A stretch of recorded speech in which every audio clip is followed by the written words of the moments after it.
Hello, greetings. Happy Sunday. Happy Sunday. Hope you're reaching your highest level of mental, physical, and spiritual well-being, and that you're well this Sunday, and that you're looking forward to the opportunity to interact with us this Sunday as we are looking forward to you being here to talk about the real Dr. Martin Luther King Jr. In this week's episode of Our Ancestors' Voices, a weekly program sponsored by the All African People's Revolutionary Party. I am here, just like many organizers, a lot of your life is on the road. So I'm on the road and I don't even know where I am right now, in a hotel room that it looks like something out of the Addams Family. And Jethro Bodine checked me into the room, um, I think I'm almost certain there's a Klan rally happening down the street. But that's okay because my reasons for being here are firmly rooted in the struggle to build capacity so that we can bring liberation one day. So that's a good thing. And that's the reason why we do it, because I understand a lot of people wouldn't want to be in this circumstance. And that's why you're not involved in any organized struggle for justice. But the everything's dialectical. And the positive side of that is this type of work is what's going to put us in a better position to be able to move forward on a collective level and even on an individual level, you all. I do this type of thing all the time. And I think that's the primary reason why I don't have the kind of issues that I hear people talk about they have all the time. They don't feel adequate. They don't feel like their lives have meaning. I know my life has meaning. Sometimes it has more meaning than I want it to. But my point is that when you engage in life work that's bigger than yourself, that's designed to bring about a result that is bigger than something that's just benefiting you and your individual family, that's how you build your confidence and your self-esteem. That's how you build your ability to feel like you're making a worthwhile contribution to the world that we all live in. So that's the positive side that you will never understand until you actually participate in the work, not just the reading books part. That's important, obviously, but the actual work that the information you're getting from the books should encourage you to want to take part in. So we're glad you're here. Hopefully, the whole point of this program and all our programs in the APRP is to hopefully encourage you to want to get involved in that struggle and in that work. So we give honor to the indigenous people of the Western Hemisphere. We uh, think of them, especially when we travel to these rural areas, as I'll be doing the next several weekends. We think about them a lot and their struggle for justice, and we are inspired by their example, and we want to be able to provide them all of the support that we possibly can. Historically, that's what they did for us, whether you know it or not. Whether you understand it or not, that's exactly what they did for us. So we want to do the same thing for them. And we've always done that for them as well. We want to continue that. And our African ancestors, of which we are certainly talking about, a great one today in the Reverend Dr. Martin Luther King Jr., as we approach the commemoration of his assassination, April 4th, from 1968, we honor all of our ancestors who are the very reason that we're here today. So we're thankful for them. And we just explain quickly who we are and what we do. Our Ancestors' Voices is sponsored by the All African People's Revolutionary Party, AAPRP. AAPRP is a revolutionary, independent, mass, pan-African political party that is based in Africa. We are all over the world, and we are all fighting for the same thing, no matter what foods we eat, wherever we are, what languages we speak, wherever we are, what clothes we wear, wherever we are. We are all fighting for the same thing, what God we worship or don't worship, wherever we are. And that same thing is Pan-Africanism. And we define it correctly as one unified socialist Africa. I always have respect for anyone that does work for justice.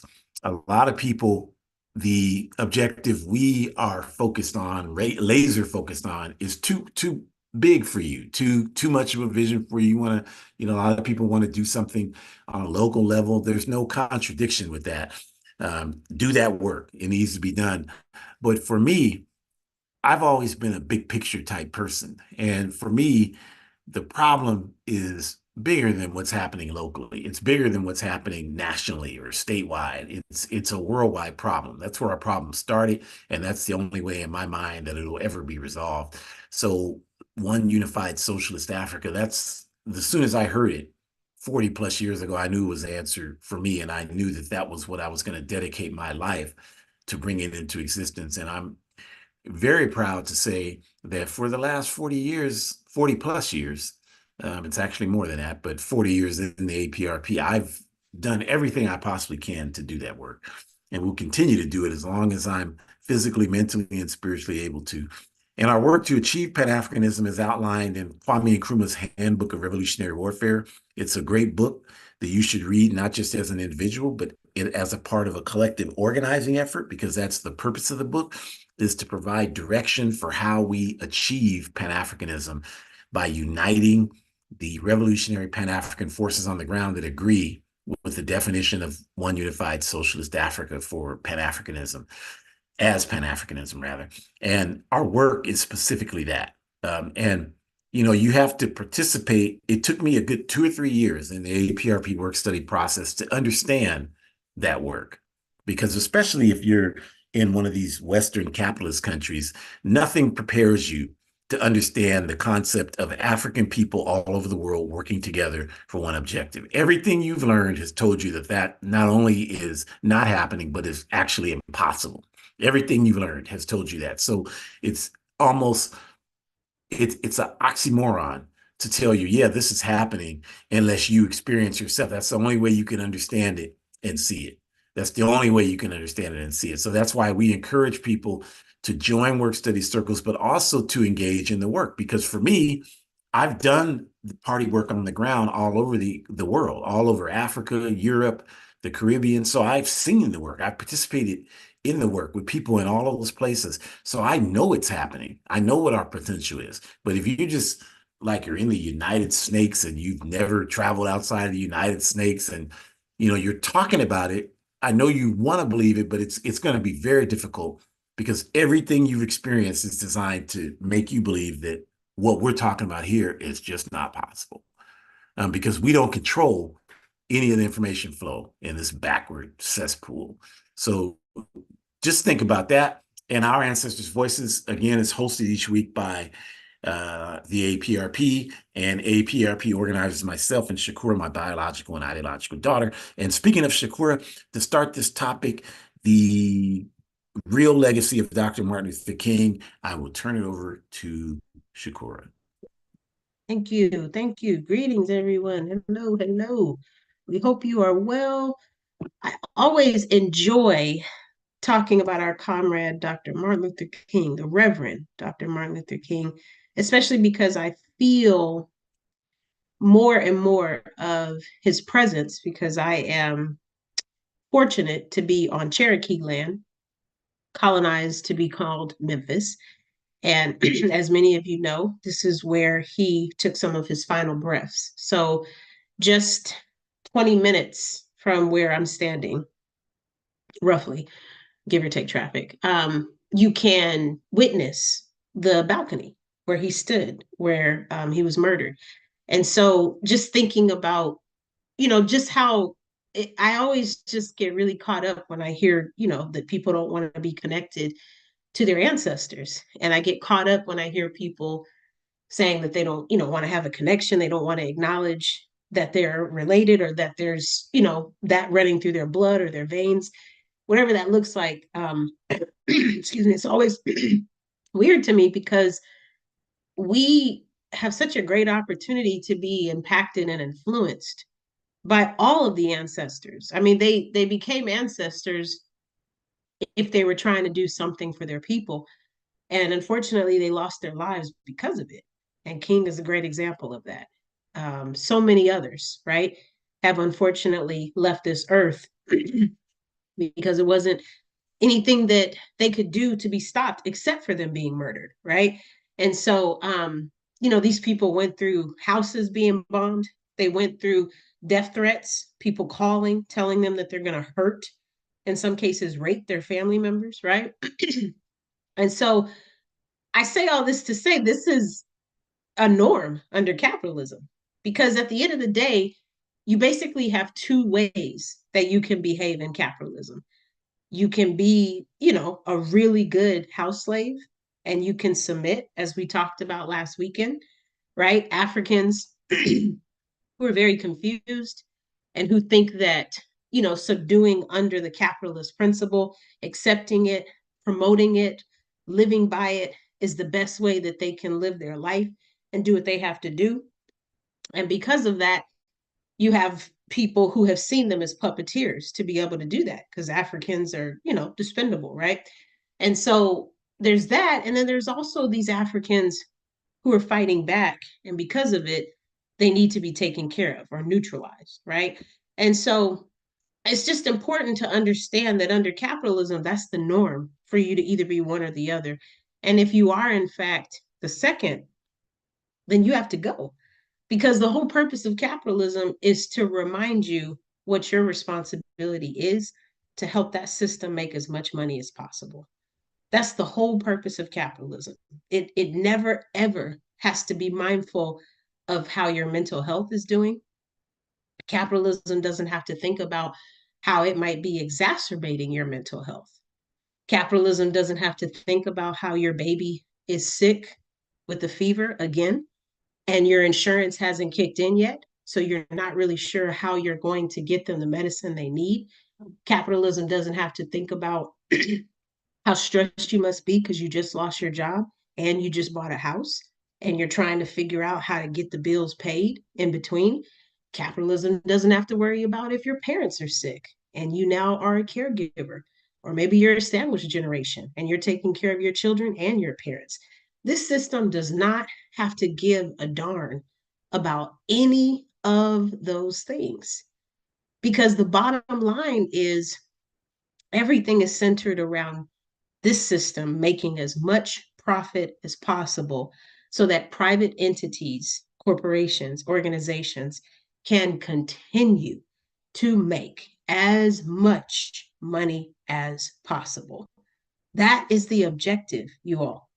This system does not care at all about any of us, period. But, comma, additionally, it does not care about us if we are trying to do work to encourage more resistive propaganda, if you will, where we're trying to encourage people to consider what it means to speak out against capitalism, to resist, to fight back, to be aware, to be knowledgeable of just how vicious this system is, right?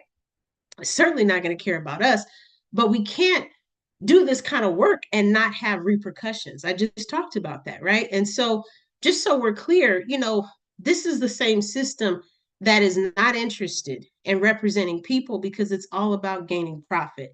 And in case this is not clear, a quick example for you, we have our circumstances where we may be living in an environment and maybe we decide that we want to relocate. And so when we relocate, maybe we're now in an environment where the appliances are newer, right? And usually what happens is under capitalism, you may have been paying a certain amount of rent in one area, but if you're moving to another area where the appliances are better, or maybe the crime is lower, then your renter's insurance might be cheaper because the crime is lower, but that still means that you will have to pay more money because you have new appliances.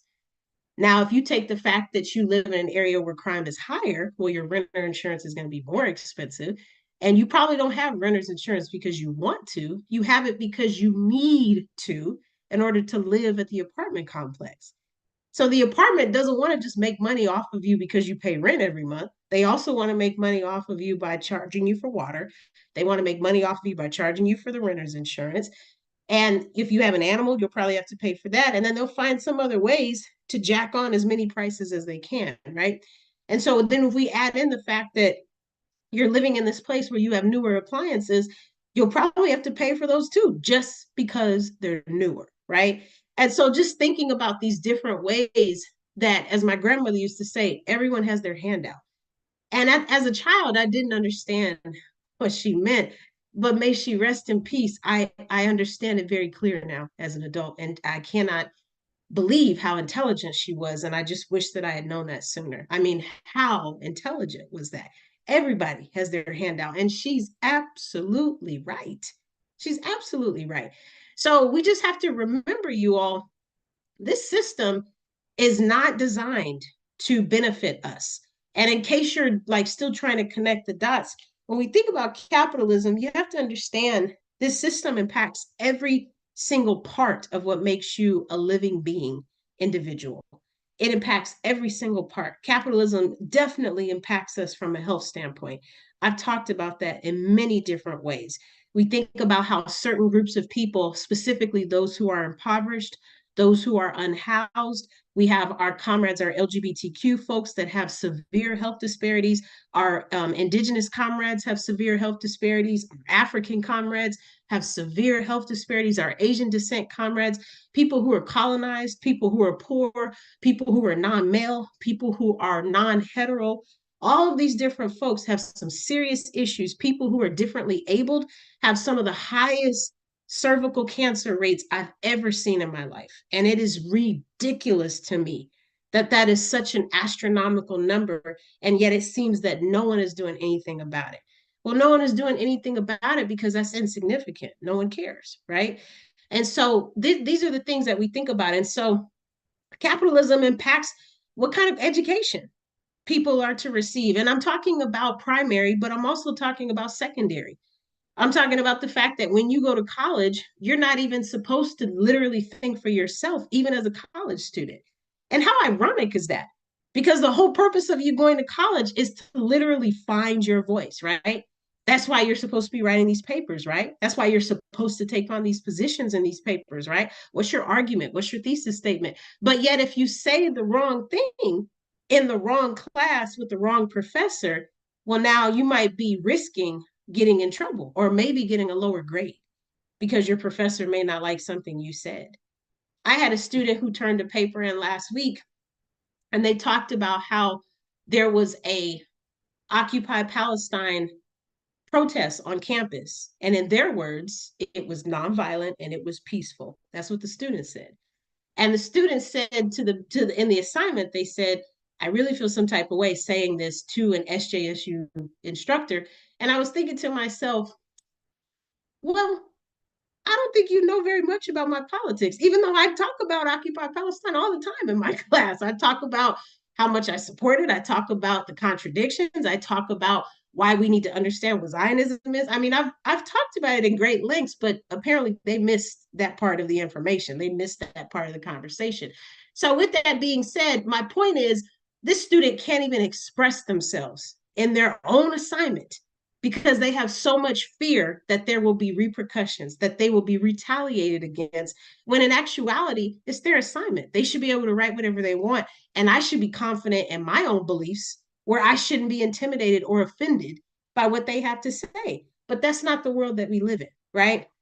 We see that happening in different cases where we have an impact on education from a primary standpoint as well as a secondary standpoint. Even how we treat one another is impacted by capitalism. And if you don't believe me, just think about how many times a day you drive past somebody who is unhoused and you don't even notice that they're standing there.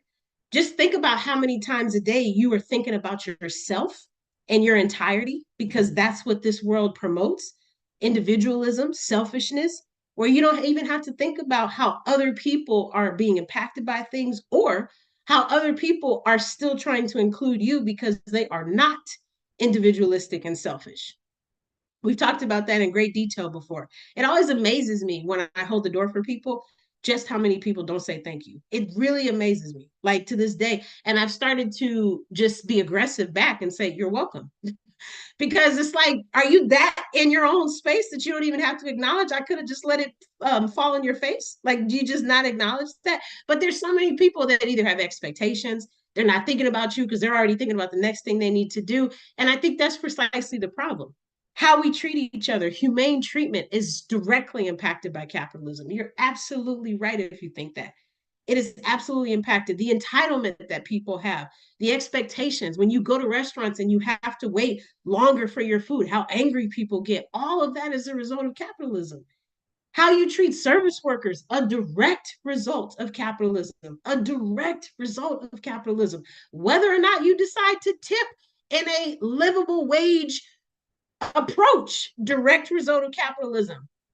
I don't have a lot of money. I'm a graduate student and I work part time, but I still try to acknowledge service workers. I try to acknowledge them from a humane standpoint where I literally will say to them, I appreciate you. Thank you so much for doing this. You are appreciated. I hope you are well. And then I try to acknowledge them financially because they don't have to do their work that they're doing. And if they decided to call out of work, no one would deliver my tacos to me. No one would be able to help me buy the lotion at Walgreens. No one would be able to help me get the toothpaste if all of them decided not to come to work to stock the shelves so that we could get the toothpaste. But we got to understand that being in an organization that's working for justice kind of helps your brain to be programmed in that way, you all. Because if you're not organizing, you're not going to understand that it's not about you. You're not going to understand that. You're not. And it amazes me whenever I bring that up and people are baffled because they don't understand that. Service workers, when I say to them, thank you so much for being here, one person went off on me and said, this is my job. I got to be here. And I said, actually, you don't. You could have called out today. And because you're here, I'm able to get the receipt that I need. So thank you. And they just had a dumbfounded look on their face. And I thought to myself, what did I do wrong? All I did was show appreciation, and they couldn't even accept it because that's the world we live in where it is so abnormal. It's so abstract. It's so uncommon. It's a unicorn that is tap dancing, and people don't know how to react to it. And that's so sad to me. That is so sad to me. But if you are a true organizer, you understand that you have to keep going. You understand that capitalism has had years, it's had centuries, it's had a lot of practice to remind people every day that they're insignificant, that they don't matter. And more importantly, it's had a lot of practice and time to let people know that they're not of value because they don't have a lot of money. And so a lot of the people that we end up trying to help and work with, that's because they're working in these low pay waging positions. And so I think it's our responsibility as humanitarians and as humanity to understand that we can change this system. But we first have to join an organization that's working for justice so that we can start to enhance our ideological toolkit. And then we can start to understand just how messed up capitalism has made things.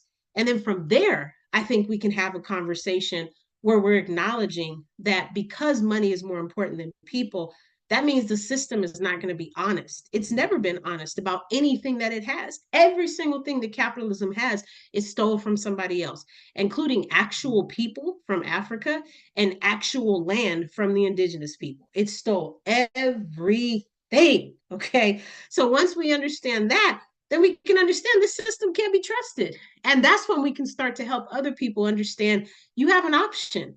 You don't have to just understand and accept this. You don't have to just accept this. You can resist this. You can push back against it. You don't have to be happy about this. You don't have to be grateful. You know what I mean? People say to me, I'm just grateful to have a job. And I understand that. But just because you're grateful to have a job doesn't mean your job can treat you like trash and not pay you livable wages. That's unacceptable. But you and your coworkers would have to organize together to resist that. It would have to be a collective voice saying, we're not going to take this sitting down. And then that's when change can really occur. And so, as I prepare to move to the next slide, I'll just remind folks even how we navigate our economic system is impacted by capitalism. Our ratio of unemployment rates is impacted by capitalism. How the city or the country is developed is impacted by capitalism. I don't know where you all are joining in from today, but I think in great detail about how city structures, specifically city planning, I think about how much of a poor job they have done, specifically with the homophobic chain of Chick-fil-A. And I think about how it's really unsafe to build Chick-fil-A's, A, because they're homophobic, and B, because they're, stuck on their Christian religion. And I just can't go down that road today. But from a city planning standpoint, those are some of the worst constructed buildings in the city, if you think about it. because it seems like they're always built on the most busiest streets in the city. And I don't know about you all, but here in Memphis, there's literally 3 lanes, and the far right lane is completely blocked off because there's 18 cars in line trying to turn in this stupid parking lot for some chicken that probably has cocaine in it. I mean, I don't know why people are so addicted to that chicken. I don't know. So just thinking about that in greater detail, that's a direct impact of capitalism.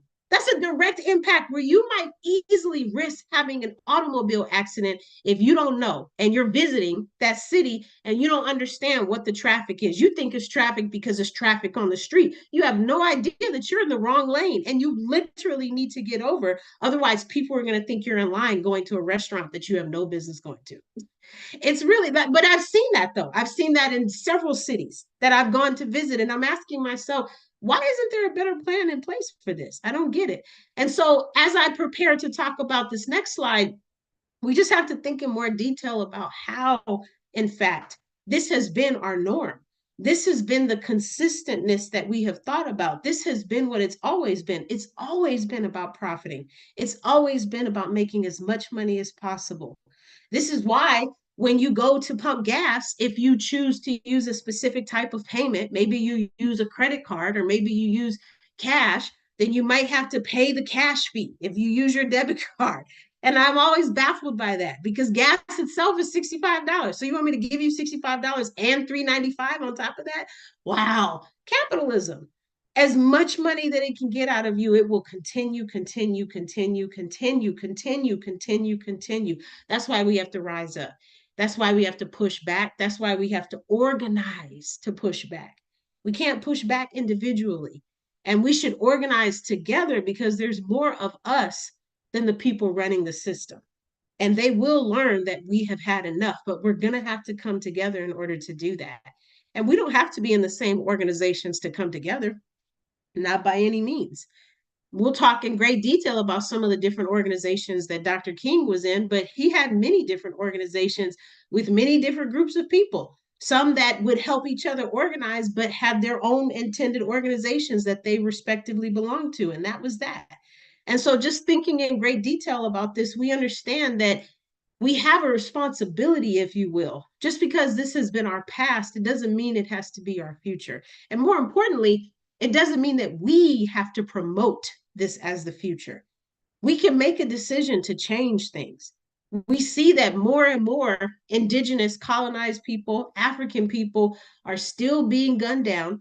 We see that indigenous colonized African people are still dying during their pregnancy or their labor or their delivery. We see that indigenous colonized African people who might even be LGBTQ are committing higher suicide rates and having more issues when it comes to accessing care that is gender affirming. I mean, we see all of these different things across the world. And so we have to ask ourselves, when is enough going to be enough? And why do we think we need to tolerate something if we know it's simply not working for us? Why don't we believe that we can change the circumstances? What do we need to do to increase our self efficacy? We can take a great page out of Dr. King, but there's so many others who have already paved the way for us. So the question just becomes, what is it in fact that we're waiting for? Why is it March of 2024 and you still have not joined an organization that's working for justice? What's stopping you? And what would allow you to take the first step into doing that? If you don't have any organizations that you like, what's stopping you from starting one? What's the worst that can happen if you take that step out on faith? Shay. Ashe, Ashe, thank you. Obrigada, Asante Sana. Thank you very much. And we will just take what you gave us, Shakura, and just continue on and direct it to Dr. King and his specific legacy.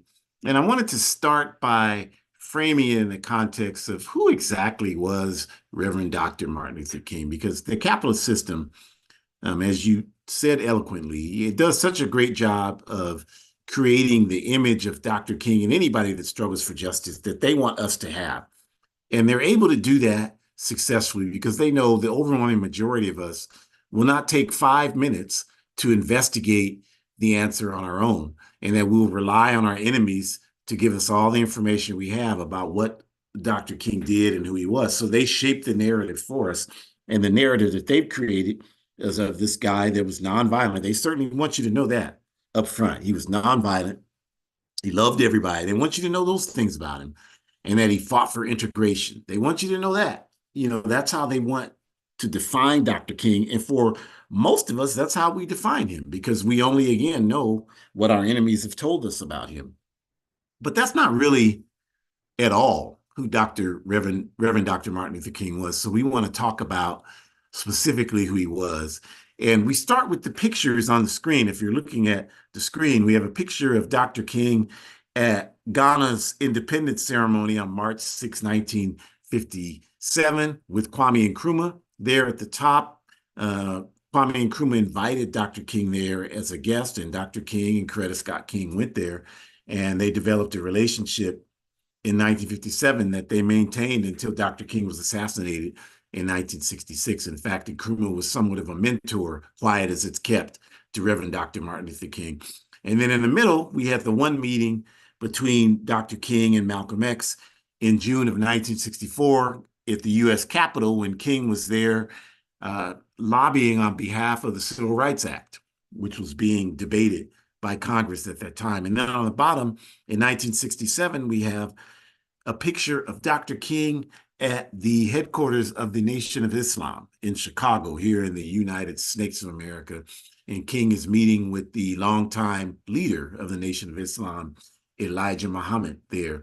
And the point of these pictures, you all, is that none of these three individuals that King is meeting with here endeared him to the capitalist system. All three of these people, regardless of how you see them or what you know or don't know about them, whether we're talking about Kwame Nkrumah or Malcolm X or Elijah Muhammad, neither one of them were people that the U.S. capitalist system looked at and considered positive role models for the African masses. And I would argue, especially as it relates to Malcolm X and even more so Kwame Nkrumah, they were considered public enemies number one by the capitalist system. And so for Dr. King to decide that he even wanted to be seen and not only that, but to meet with these folks speaks to the first point that I have here, that Dr. King was a man of principle. And what that means is that he was committed to doing his absolute best to do what's right. And if you still don't really understand what that means, think of it like this. Are you a person who, when you perform an action that involves other people, you have a deep-seated concern about whether that action was the correct action, whether it was a fair action, whether it was an action that was designed to uplift people? And if you have any doubt, even if the part where people were not uplifted had nothing to do with your action or intentions of your actions or what happened on your part, you still find yourself spending a lot of time rehashing what happened to try to make sure you can understand that everything you did was designed to do the right thing. Are you that type of person? Because if you are, that's the definition of being a person of principle. There are a lot of you out there who you don't give a damn what you do and who's hurt by what you do. You're not people of principle. You're people who are only interested in yourself. And I'm sure you know people, if you're not one of them, who operates like that. They don't care what they say and how it hurts people. They don't care what they do and how it hurts people. All they care about is at the end of the day, whatever's happening, what the end result does to benefit them. We're not talking to those kind of people. That's the scum of the planet. We're talking about a man who had principles. And what that means is that even though you have a belief, like someone said to me once, if you really believe something, you would never question it. And I thought, I didn't know how to respond to them when they said that to me. But now I think that's one of the most backward things you could say to someone. Because I know that when you have a belief and you're a person of principle, you are constantly questioning it, constantly questioning it. That's why I know that no one will ever be able to talk me down. You have to work really hard and you're still not going to be successful in terms of talking me down about my commitment to revolutionary Pan-Africanism and scientific socialism. And the reason why I know that that's not going to happen is because I've spent my whole life battling internally over those concepts. I don't need you to say anything to me. I battle internally. Am I doing the right thing? Is this the best way to get to it? And from doing that constantly, it's like sharpening steel. After a while, it becomes pretty much refined and you understand exactly what it'll do. And this is who Dr. Martin Luther King was. He was a man of principle. He wasn't concerned about the capitalist system deciding to move against him because he saw the importance of having dialogue with the people you see he had it with on the screen. He wasn't concerned about that. He wasn't even concerned about whether the positions he took were positions that would go against the power structure of the US capitalist system and the world system. He wasn't concerned about that when he came out against the Vietnam War in 1967. He made that decision based on doing what's right. And if you talk to the organizers, those that are still among us, from the Student Nonviolent Coordinating Committee, that were engaged in those daily struggles with Dr. King, because, you know, we didn't have enough people that we glorify the 60s. But the truth is, we didn't have enough people who were involved in the freedom struggle in the 60s. And the fact that we didn't have enough people was borne out in the main civil rights organizations at that time in the 1960s, the Student Nonviolent Coordinating Committee, the Congress of Racial Equality, the Southern Christian Leadership Conference, which was King's organization, the National Association for the Advancement of Colored People, the NAACP. Those four groups were the four main groups that were carrying out the civil rights fight. The boycotts, the sit-ins, the freedom rides, the voter registration work in the South, all of those things, those four organizations were in the forefront of that work. And none of those organizations were large and strong enough to carry that work on their own. So they had to form what was called the Committee of Federated Organizations, COFO. So this is the reason why you had SNCC Core and SCLC constantly working together in the NAACP. This is the reason why Andrew Goodman, the European Andrew Goodman and Michael Schwerner were core members, and James Chaney was a SNCC member, the three civil rights workers that were murdered in Mississippi in 1964. That's why they were from different organizations together, because they didn't have enough people to do the work on their own. So this is important to recognize, because the SNCC organizers will tell you that they waged intense struggle with Dr. King. They didn't wage the same struggle with Roy Wilkins from the NAACP or Whitney Young from the Urban League, because they didn't see those people as people of principle. They waged it with Dr. King because they knew if presented with the truth, Dr. King would change his mind. And on the Vietnam War, that's exactly what he did, because that's who Dr. King was. And even on the question of the Black Power movement, Dr. King always refused to criticize it. He did express his views, which were much more moderate than what was expressed by people like Kwame Ture and Jamil Abdullah Alameen, or formerly H. Rap Brown and Stokely Carmichael, and the Huey P. Newton and Bobby Seale and the Black Panther Party and all of the more radical elements, the Republic of New Africa. That wasn't who Dr. King was, but he refused to let the system use him against those organizations, which is what the system constantly attempted to do, because he was a man of principle. And bigger than that, he continued to work with those organizations. And he wore buttons that were their pictures. You can find a Dr. King wearing Black is Beautiful buttons. So he understood, and he talked about how the urban rebellions were the fact that this was such a racist country. He didn't blame the African masses. He wasn't no Candace Owens or no Larry Elder or no Coon Williams or none of these clowns and buffoons that are out here today. He was a person of principle. And so that's what you have to understand about Dr. King. And you also can't make the mistake of confusing nonviolence with cowardice. Just because Dr. King had a principle of nonviolence doesn't mean he was a coward. The mistake Dr. King made is thinking that nonviolence was a principle. Nonviolence is a tactic. And the people in the Student Nonviolent Coordinating Committee understood that, because unlike King, they stayed in Mississippi and Alabama for months at a time. They didn't just come and give a speech and leave the next day, which is what Dr. King did. With the action in Selma, that's what he did. He didn't stay in Selma for months. He was there for a couple of days and he left, because that's what he did. He was a mobilizer in that sense. The SNCC people were organizers. So they stayed at people's houses. They stayed with people like Medgar Evers in Mississippi, like Amzie Moore. You should know who these people are. They were key to the civil rights movement. And they would sit there in Amzie Moore's mouth. That man was a giant in our struggle for justice, a Mississippi sharecropper in the early 60s, and was respected by those cracker Europeans in Mississippi because they knew if they came to Mr. Moore's house and messed with him, they would leave with some buckshot up their ass. They knew that. So they didn't mess with Amzie Moore. And the SNCC people would come and stay with Mr. Moore, and they'd be talking about nonviolence, and Mr. Moore would be cleaning his shotguns, and he'd be telling them, oh, okay, well, you go on here on with that nonviolence and see how far it gets you with these people down here in Mississippi. So the SNCC people learned that they could not tell people like Mr. Moore that he had to be nonviolent. This man lived with violence every day of his life. And so they understood that, and they brought that principled struggle to people like Dr. King. And this is why Dr. King wavered, even though he himself, on an individual level, was committed to the concept of nonviolence as a principle.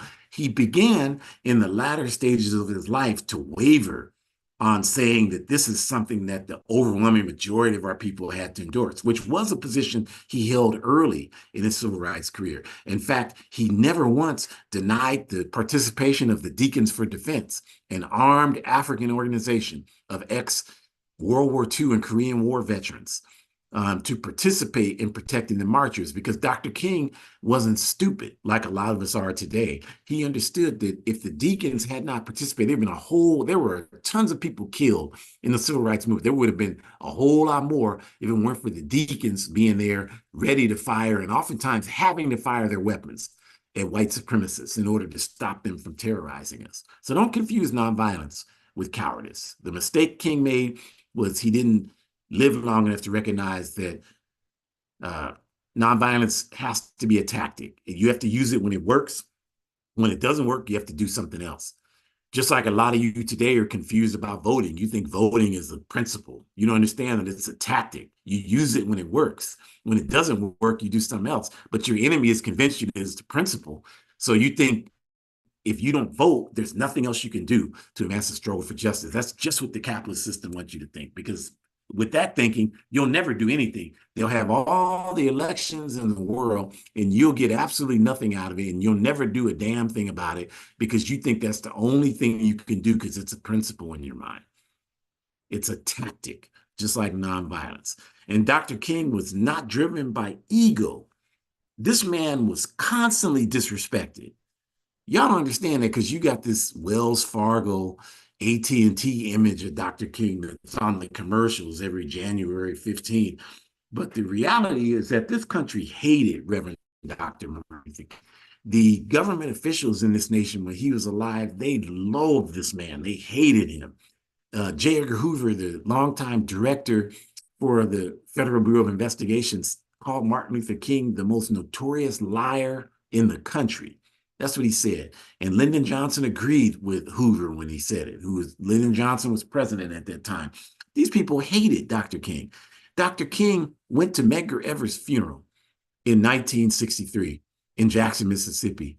And Roy Wilkins, and leader of the NAACP, and all these other highfalutin Negroes, they refused to let Dr. King speak at Medgar Evers' funeral, even though Medgar Evers had worked consistently, even though Medgar Evers was an NAACP leader, and he had worked consistently with Dr. King. He was the only person in NAACP in that region of Mississippi at that time who was pushing the NAACP more and more to work within COFO that I just explained to you about. And he had invited Dr. King to come speak in rural Mississippi.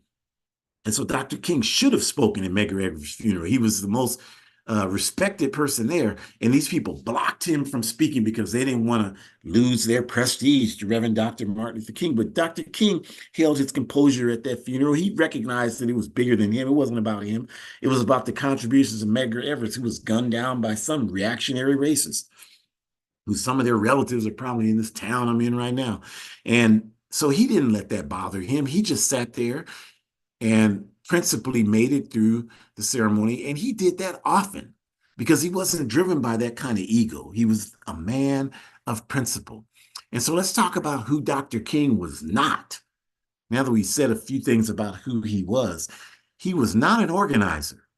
And this is not meant to throw shade at Dr. King, But it's important if you really want to understand the legacy in the proper context. It's important to understand this because his inability to organize, to be an organizer, is what made it difficult for him to understand these contradictions he had that I just talked about. Meaning, he wasn't an organizer, so he didn't understand the difference between principles, strategy, and tactics.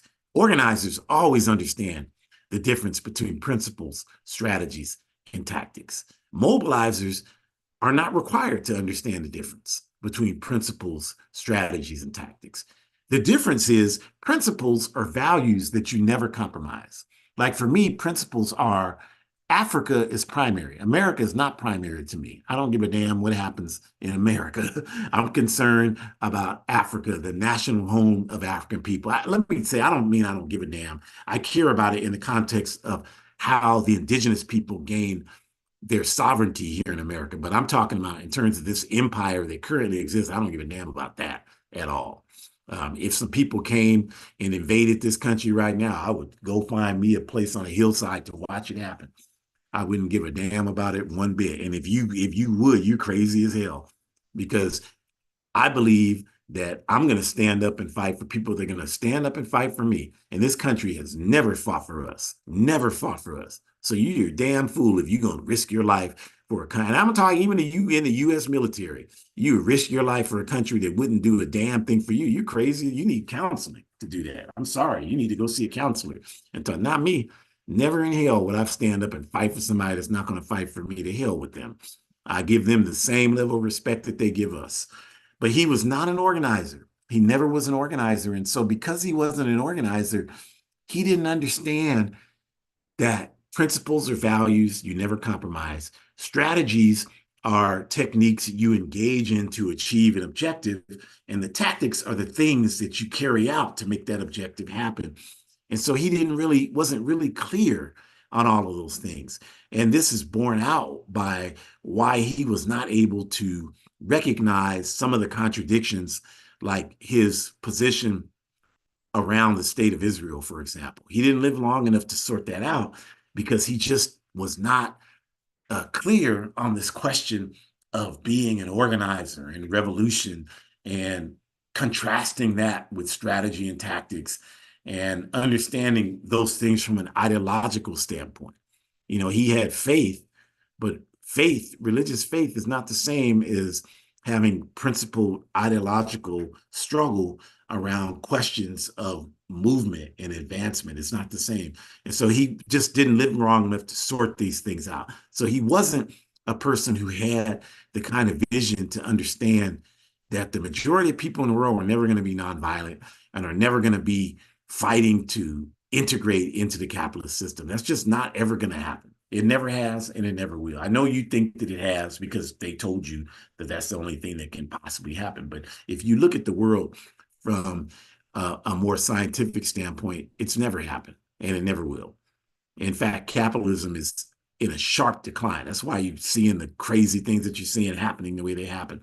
And then King had not advanced in his consciousness yet to understand, like I said, this question of Zionism. He didn't understand that at all. He was very confused about the question of Zionism. He was a member of Black Americans in Support of Israel Committee, BASIC.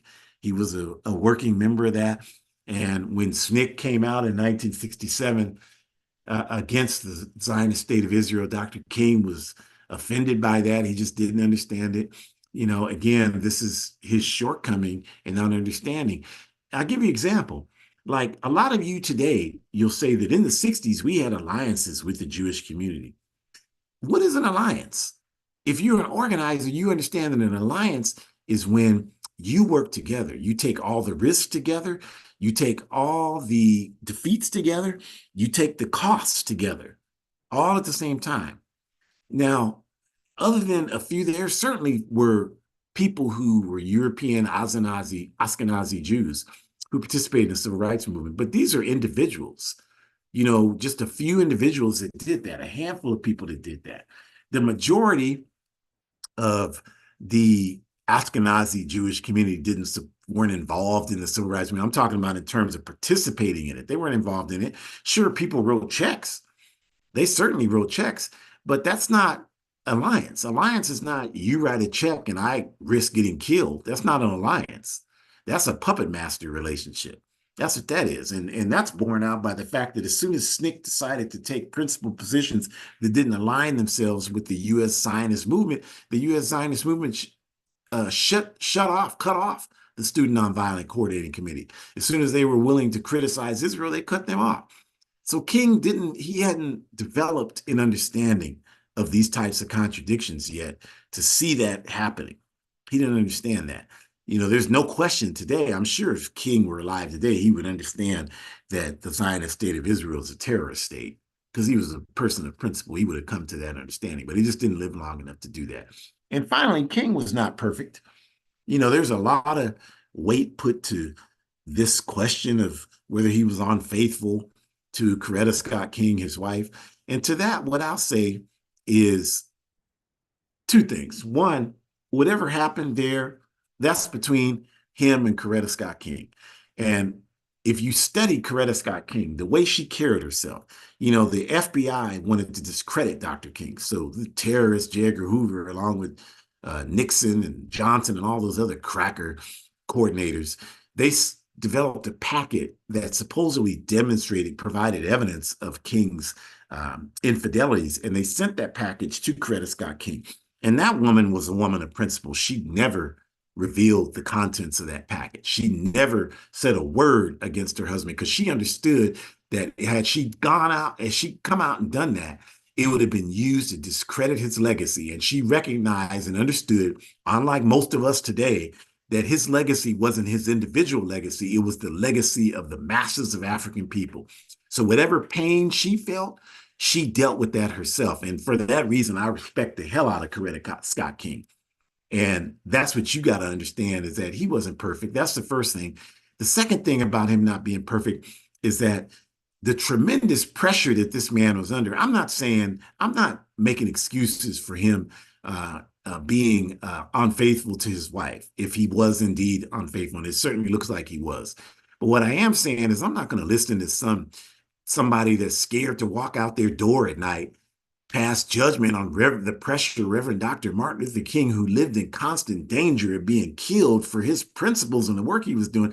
How the hell are you to criticize that? You probably wouldn't, if somebody just drove and swerved towards you on the road, you would probably go and have to be unfaithful because you couldn't handle the pressure of that one experience.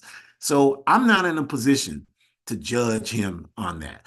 What I know is that I don't know him because of what women he was with. I know him because of his contribution to the African struggle for liberation. So I respect him for that. And anything beyond that, that's between him and his spouse. And I'm sure they had many discussions about that.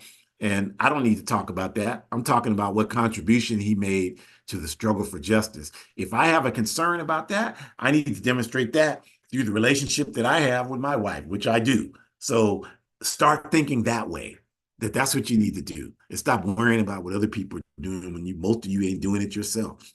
And then lessons that we need to take from Dr. King is that faith alone, especially faith that's guided by the values of the capitalist system, and everybody's faith in this capitalist system, that's true. You can't deny. You're not operating your faith independent of the capitalist system. You have no evidence to demonstrate that whatsoever. So faith alone, because of that reality, it can't exist by itself. It has to be aided and supported by constant political education, and it has to be education that guides any type of mobilization work that takes place, any types of organization work. It has to be guided by that. And then courage, truth, and justice should be our only guidelines to what we do in this world. In other words, too many of us decide what we're going to do based on whose feelings is going to hurt or how uncomfortable it makes us to have to deal with the reality that people might not like what we have to say or what we're doing. Stop being such a goddamn coward, okay? Stop it. Stop it. Grow up and be an adult. My grandmother used to tell me, like, boy, you don't want everybody to like you. If everybody likes you, you're doing something wrong. And she was 100% correct. I don't give a damn if you don't like what the hell? You're not putting any food on my table. That's my daddy taught me. You're not putting any food on my table. I don't need you. You don't like me? Please, like Cat Williams said, if it's March and I got 15 haters, I'm trying to get to 20 by June because that means that I'm doing something that's really consequential. And I got all this living in your head rent free, living in your head rent free. You're not living in my head. I'm not thinking about you 5 seconds. So I don't care what other people. I mean, it's great to be liked, but I'm not trying to be somebody that's doing things so that people like me. I'm trying to do what the best I can to do what's right. That's what I'm trying to do. And that requires courage because you will stand alone when you do that. Because most people they don't have the courage to do what's right. They only have they only can look at you and comment on what you're doing. And I know that. I have plenty of people doing that. And anybody that's doing this work has plenty of people doing it. But courage, truth, and justice have to be your guides for what you do. They can be the only guides. And if they're not, then there's something wrong. You're not doing it right. And your personal legacy will only hold strength if you stand up despite the consequences. Those of us who have engaged the struggle have paid a tremendous sacrifice for doing it. You have no idea. And if you're gonna live this life, and that's the reason why most of you don't do it, because you don't want to pay any costs. You just want to be comfortable. And I'm telling you right now, you'll never make any progress being comfortable. There's nothing you can do in life to advance yourself that you can do comfortably. You have to be uncomfortable. The discomfort is what you pushes you through to advance to make the progress that you claim you want to make. That's how you make it, by being uncomfortable. You want to get a degree, you got to be uncomfortable. You want to have a baby, you got to be uncomfortable. You want to raise children, you got to be uncomfortable.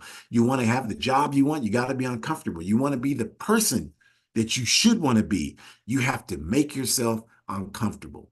So your legacy will be determined by how much you do that. It means putting yourself in a position where you're not comfortable and learning to navigate through it. If the minute there's a problem, you back up and you can't deal with it, that's why you have the struggles that you have. And people like Reverend Dr. Martin Luther King should be examples to us of how we can be better people. We have strength within us that we don't even know we have. We just have to give ourselves the opportunity to believe in ourselves and to push forward. That's that man's legacy. Carry it forward, everybody, and let's do something with it so we can get out of this dreadful situation that we're in. That's what he would have wanted us to do. And I'll be damned, that's what we're going to do. Join us next week, you all, Sunday, March 31st. We're going to be talking about the conflict in Sudan. It's very tragic conflict for the people in Sudan. And of course, like everything else, there are concrete reasons why. So join us next week so we can hopefully provide you some information and education about why that situation is happening. The upper left-hand corner has a QR code. APRP programs are on there. Besides this one, information about how to log into those programs. The Forward Ever shop, so you can buy some clothes and support our revolutionary organization building. Good Communist, the revolutionary blog. They had a wonderful report back on their recent trip to Cuba 2 weeks ago here on Our Ancestors' Voices, and they had another one last Sunday. So you should read the articles they're writing on the blog about Cuba and stop listening to uh, uh, CBS, the NBC, and CIA telling you about Cuba. That's why you don't know a damn thing, because you're listening to those people. So do better, raise up your game, and go to betterworld.me for these episodes. You can get them. Join the All African People's Revolutionary Party. There on the bottom left is the URL to get more information about that, or join some organization or start your own. If you don't want to work with us, you are not hurting our feelings. We have much bigger fish to fry than that kind of simple egoism. We want to be free. And we know we can't be free as long as so many of us aren't doing anything except watching TV and farting and eating and farting and defecating. We need people to do a lot more than that, at least a little more than that. So join some organization or start one. And then support Burkina Books down at the bottom right-hand side, the QR code. That's important. One of our on-the-ground projects in the APRP. We have others that we'll get to here on this program shortly. And my book is still out there. You can go to Amazon and get it. I wish it wasn't on Amazon, but unless you want to donate a full printing press and full postage, I don't want to hear your opinions about Amazon after you just went to Chevron and filled your car with gas. I mean, give me a break. This is a capitalist system. I'm using this book to bring down the system. So help me do that. The travels like I'm doing right now, where I'm at right now in Clanville, USA, designed to do work to build capacity for revolution. I fund these activities. I put gas in my car. I pay for this Clanville hotel I'm in right now from proceeds from this book. So please buy the book. Please encourage people to do it. And we appreciate you. Enjoy the rest of your Sunday evening. Join an organization working for our people, working for justice, forward ever, backwards never.